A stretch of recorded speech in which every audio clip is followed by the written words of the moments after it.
In 2014, the NSAC started to implement the much-needed boxing glove policy. This is what the policy states.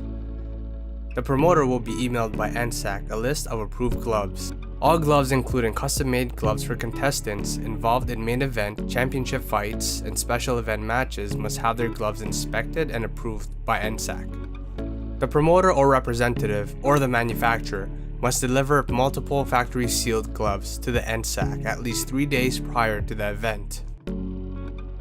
The selection process begins following fighter weigh-ins. Both fighters and their teams are brought into a room where they will select a primary and secondary pair of gloves that were previously inspected by NSAC, the chief inspector. The primary pair will be marked as number 1. The fighter and inspector must initial the glove. The pair is placed and locked into a duffel bag labeled primary gloves. The same process is applied to the secondary pair. The bag is labeled backup gloves. On the night of the event, the gloves will be brought to the venue by an NSAC representative. The primary gloves will be located with the chief inspector in the dressing room area. The secondary glove duffel bag will be located under NSAC table ringside, locked to the table and readily accessible in the event that secondary gloves are requested.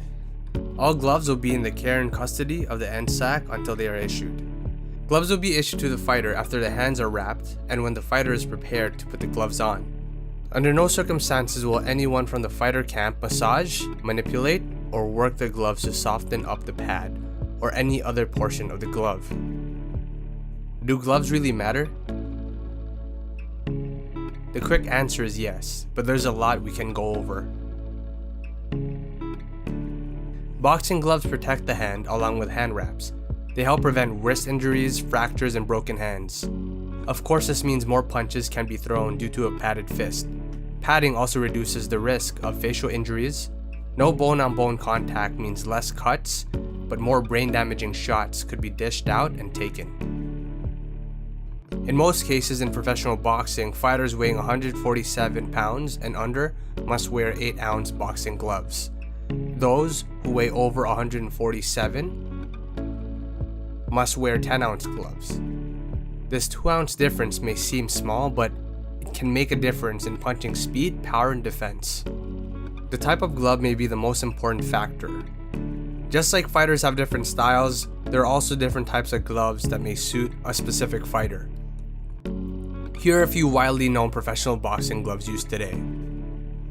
Winning gloves. They offer the most support and protection for your hands when compared to any other gloves. Many boxers use these for training. Rarely are they used for professional matches. They are referred to by many as pillows. They're also great for fighters who have hand issues. Clitoreas. The complete opposite of winning gloves, made in Mexico and padded with horsehair. These gloves are often used by offensive-minded boxers. Grant gloves, top quality and similar to winning gloves. They protect your hands but are not considered soft enough to be pillows. They are definitely by far the most customizable glove in boxing today. If a line from winning to Reyes existed, I'd probably put these closer to winning due to their padding density and defensive priority. Different types of padding, just like other gloves, exist. Grant in particular produces gloves for defensive-minded fighters that use orthopedic foam that is supposed to absorb impact much better. They also produce a foam and horsehair combination glove for punchers. Everlast. The most popular Everlast gloves used in boxing today are the Paralock and MX. Many boxers and trainers consider the Paralock similar to Grant and made primarily to offer the most protection for the boxer's hands. The MX, similar to Reyes, are handcrafted in Mexico and are considered to be in line if not better than Reyes gloves. They are made with horsehair and foam. Punchers can punch and defensive boxers will have good defense regardless. That being said, boxing is a game of inches, literally and metaphorically. Weight, gloves, type of testing, location can all change the result of a match. Here's an example. In the first Pacquiao vs. Morales match, the fight went the distance and Morales earned a unanimous decision. It was made public that Pacquiao's promoter at the time negotiated away Pacquiao's right to choose a brand of gloves he would be wearing. Instead, Morales had the choice and he chose winning. Morales was known for having hand issues in the past, and winning had the best protection. They met again a few months later in their second matchup. This time Pacquiao sported his beloved Reyes gloves and Morales kept his winning gloves. The result? Pacquiao won by TKO in the 10th round. They met again for a third time, which took place in the same year. Morales decided to wear the same gloves as Pacquiao, Reyes.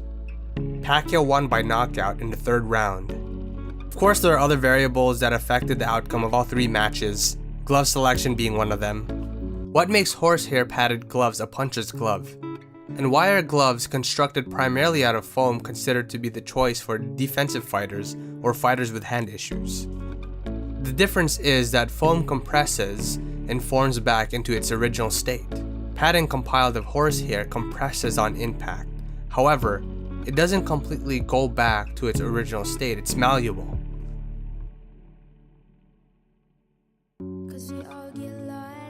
If you enjoyed this video, please hit the thumbs up button and also support the channel by subscribing. Thanks, and I'll see you guys soon.